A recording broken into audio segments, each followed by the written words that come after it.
Most people spend the greatest part of their lifetime working in order to survive.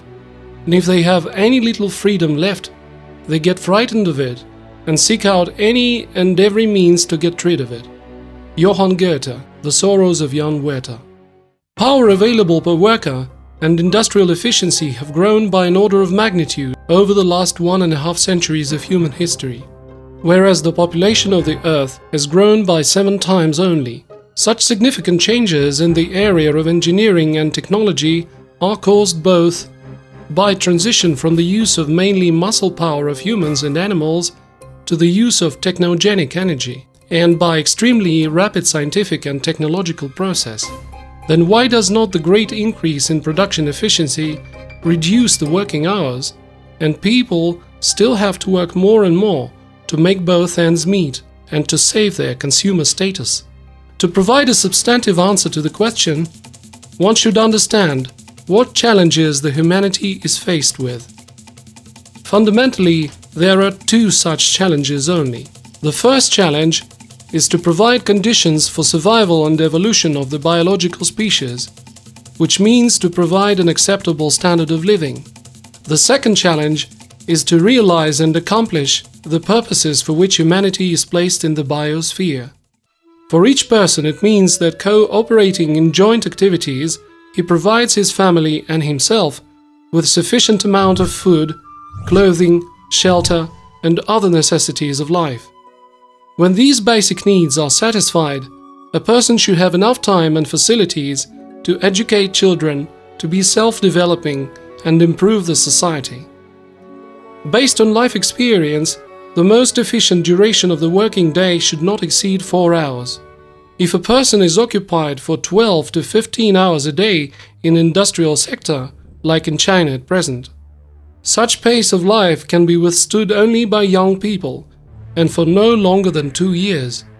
According to scientists, the level of technological development achieved by the 1960s allows people to work just 1 hour a day in order to produce essentials required for one individual. Obviously, Mikhail Prokhorov, a Russian oligarch who proposed to increase the working week duration up to 60 hours back in 2011, was just pretending to show that he pursued goals of higher production. In fact, these are the goals of his masters, and such goals go far beyond economics. These masters are the managers of the global level, who pursue a different purpose. That is to preserve a monopoly in managing social issues of high public significance. To eliminate competition in the sphere of management, a common well-intentioned person should not have time for self-education and upbringing of the younger generation, which leads to a hidden slavery that can be felt but not always realized. Therefore, in the present economic system, the labor majority is working to meet the needs of the parasitic minority, the so-called elite. From slave owners' point of view, in order to keep a person being occupied by survival, rather than by achievement of the objectives for which he or she was born, it is necessary, firstly, not to reduce the duration of the working day, secondly, to prevent the growth of purchase power of the monetary unit, thirdly, to support reproduction of the degradation and parasitic needs of the society in order to utilize the released time and creative capacity of people.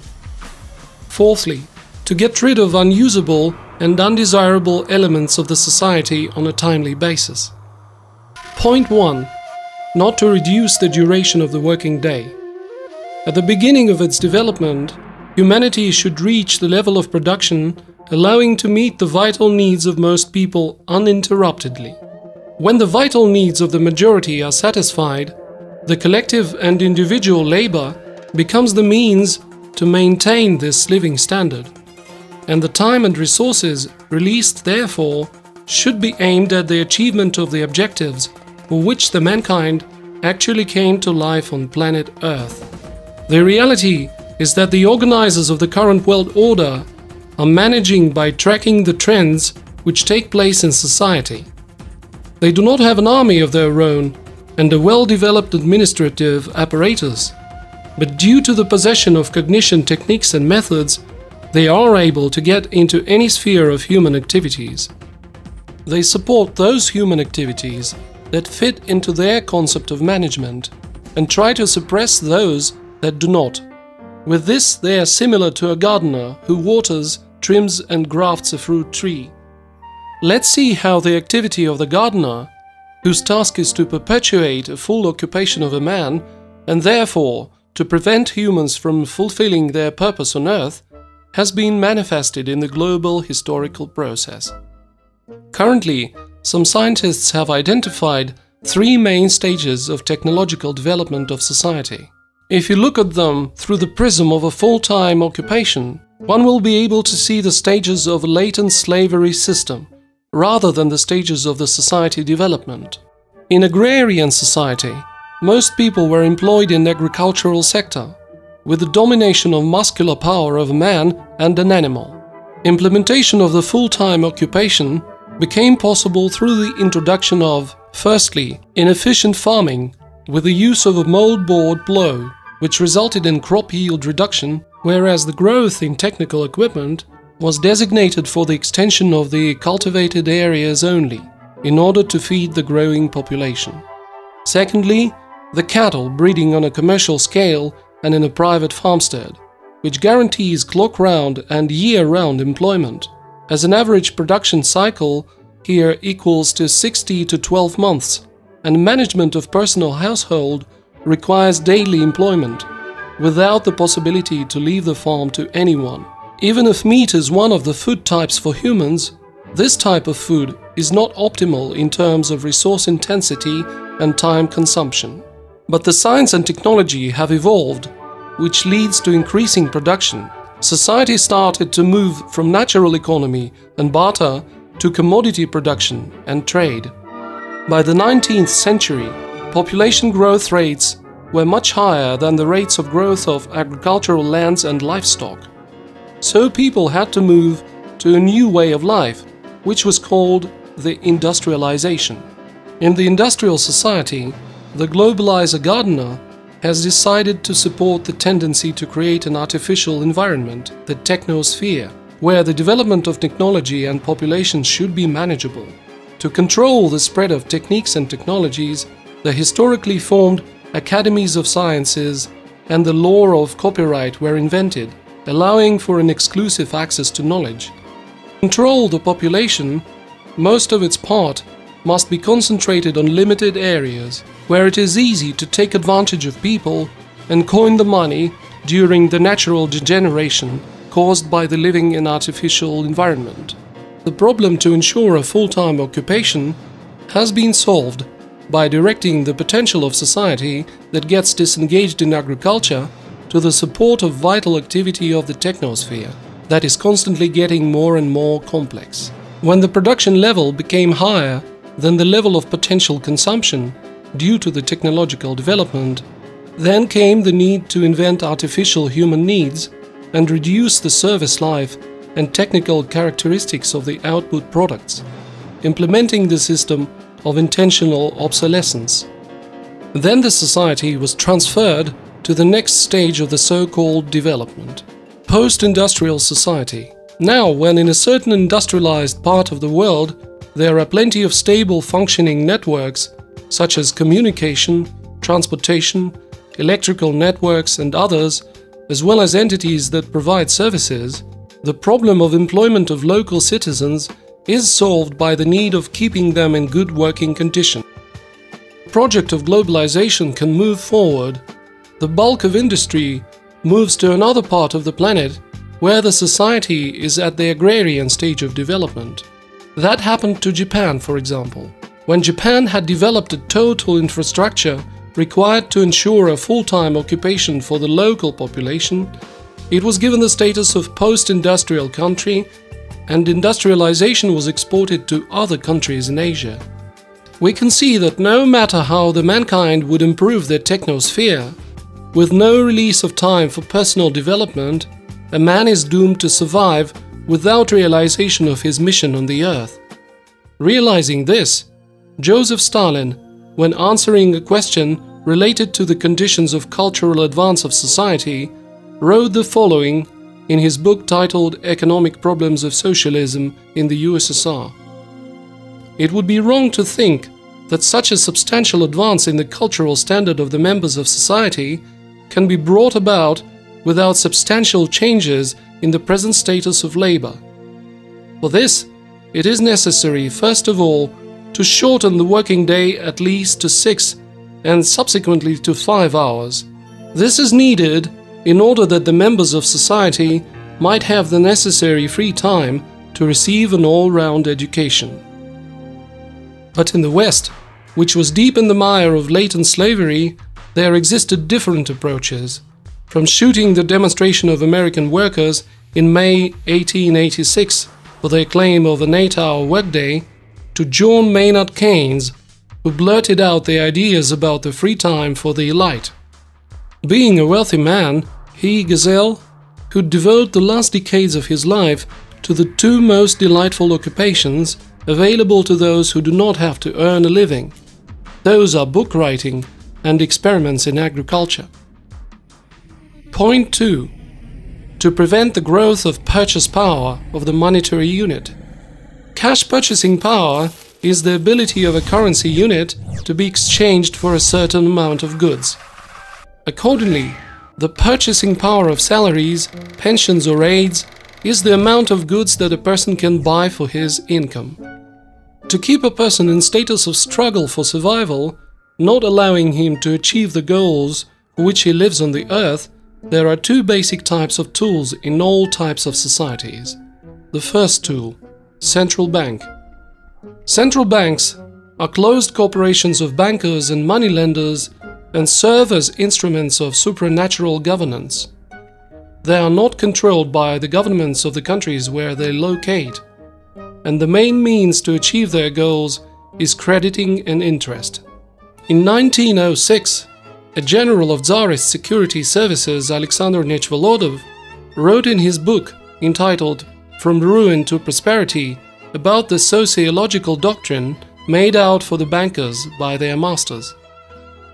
These people remember sacredly the covenant of Moses given by him to the people in the desert. And you will lend to many nations, but will borrow from none. You will rule over many nations, but none will rule over you. At the beginning of the 21st century, every single country in the world became a debtor of transnational clans of the bankers and moneylenders. After withdrawal of money from people, this corporation gives back in circulation exactly as much money as it thinks necessary, not taking into account the needs of a real production sector.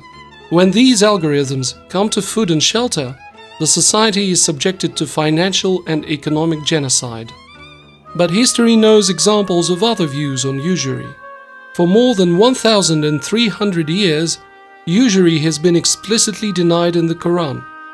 Those who consume usury shall not rise up from their tomb, except as he who rises in madness that Satan has touched. That is because they say, selling is like usury. Allah has permitted trading and forbidden usury. To whomsoever an exhortation comes from his Lord, then he desists. He shall have his past gains, and his matter is with Allah. But whoever reverts shall be among the people of the fire, and shall remain in it forever. Stalin also understood the nature of usury. Having realized that the dollar was the tool for enslaving the world by the transnational clans of bankers and moneylenders, in 1950 he ceased to secure the ruble by the dollar and bound it to the gold, thus creating an alternative global credit and financial system.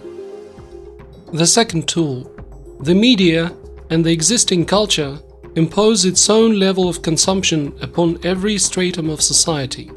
The modern production and consumption system is primarily set up to meet the needs of the elite, and the needs of the rest of the population are met based on the leftover principle, just don't die out. But both the elite and the populace, despite the difference in consumption, are the prisoners of the system of slavery, because there's no ideological difference between them. To prevent mixing of the social strata, every social status is supposed to meet a certain level of consumption. Thus, the entire society has found itself to be head over ears in debt, and the salary of the poor and the middle class suffices for approximately a month or two of consumption, which corresponds to the status. Point 3. To support reproduction of the degradation and parasitic needs in the society. If a person was able to earn money for an acceptable standard of living and free up some time, then in accordance with the notions of the slave owners, he has to devote all the free time to his own degradation. The reality is that all human needs can be divided into two classes. The demographic needs, if they are not satisfied, it won't be able to provide a comfortable life and upbringing of younger generations. Such needs are water, food, clothing, shelter, transportation, communication, education. The degradation and parasitic needs are the harmful factors such as depravity, alcohol, tobacco, other drugs and poisons, and other things that destroy the human psyche and genetics. It should be noted that during a thoughtless consumption race, some harmless products and services may also pose threat to health. To suppress the creativity in people, take their time and break the link with what is happening in the real world, making people pay for this the money earned by themselves. Current culture maintains traditions to consume various poisons such as alcohol, tobacco, and other intoxicants. And recently, there have appeared the technologies of virtual reality. Computer games, some types of music, films, TV shows and books can kill free time, stuffing one's head with useless and often harmful information. Today it is materialized in various gadgets, sufficiently compact and portable like cigarettes or a bottle of beer, that allows to keep an individual under the influence. Thus the slave owners get an opportunity to upload the information they need directly into the human unconscious mental levels, and gradually a man can lose the ability to distinguish between his own thoughts and those imposed on him from outside. Being deprived of creativity, a person begins to lose the meaning of life and happiness. He begins to run away from reality and to find the ways how to kill free time. At the same time, people who are free from the previously mentioned addictions often do not have enough time to evolve and educate their children. Point 4. To get rid of unusable and undesirable elements of the society on a timely basis. As for those people who were able to get away from the above-mentioned influence, they undergo physical liquidation. For example, uncontrolled or no longer needed leaders and politicians, undesirable writers and poets, unwanted public figures and scientists are neutralized by a wide range of activities, from outright terror and assassinations to duels and fights that are traditional for this or that culture. On the other hand, from time to time, the potential of the whole society is wasted in military conflicts, which kill the best representatives of society. Thus, two types of conflicts can be defined. Conflicts within a concept of control, when there is no disagreements between the control centers about the conception of life organization. Conflicts between concepts of control, when each control center has its own vision of the future, and it is not willing to accept someone else's conception of life organization. The difference between them can be easily demonstrated by illustrative historical examples. For instance, many of the wars in Europe are called civil discord. In reality, it was just a slaughter of the undesirables. The strongest men were selected, being carriers of the best genetics. They have been trained and then led into battles. Maneuvering fights were considered to be a sign of weakness and cowardice, so it was preferable to fight head-on. Thus the potential of society was disposed, as the Ria area did not always preserve the best representatives of the human race, both in their spiritual and physical characteristics. As a result, the potential of people gets shaven off, and at a historical moment, when the opportunity to accomplish another concept of life organization is open, there is no such people who are capable of doing it. Consequently, the process of latent slavery in society continues to flow in the same direction. Another matter is, when the war between the concepts of management is on, it is a life and death fight, because the goal is to eliminate the carriers of another concept of life organization. European generals were very surprised and unhappy about Russian Marshal Alexander Suvorov's maneuverable battles, but Suvorov could not behave otherwise because he followed a different concept. Let us summarize what was said earlier. The realization of the above-mentioned algorithm of a full-time occupation in the system of latent slavery allows to get out of its influence, and now there appear some objective prerequisites for it, namely, effect of the law of time, which excludes monopoly on knowledge, and all the secrets are supposed to go public, including the goals of the global managers. Consequently, the organizers of globalization, on the basis of biblical project of enslaving the humanity, lost their control over many processes in society, in which an alternatively encompassing concept of management came to life. However, we are not calling anyone for lounging, which also leads to degradation, but we claim that the production and distribution of products in the society should be focused on meeting the demographically required needs of the majority of people, but not the selfish desires of small clans of the elite. In our century, we have a unique opportunity to understand what is happening in the life of earthly civilization and start to master the potential of its development. The mankind can give up on psychology of survival and choose the way of achievement of goals set on us from on high. If people ignore this opportunity, the humanity potential can be utilized again either as a result of biospheric catastrophe or in a global military conflict, the ground for which is diligently prepared by the rulers of the biblical West. Reconsideration of his life goals and arranging them in the order of priority will help each man to control the organization of his life, and will let people know which way the humanity will go in general.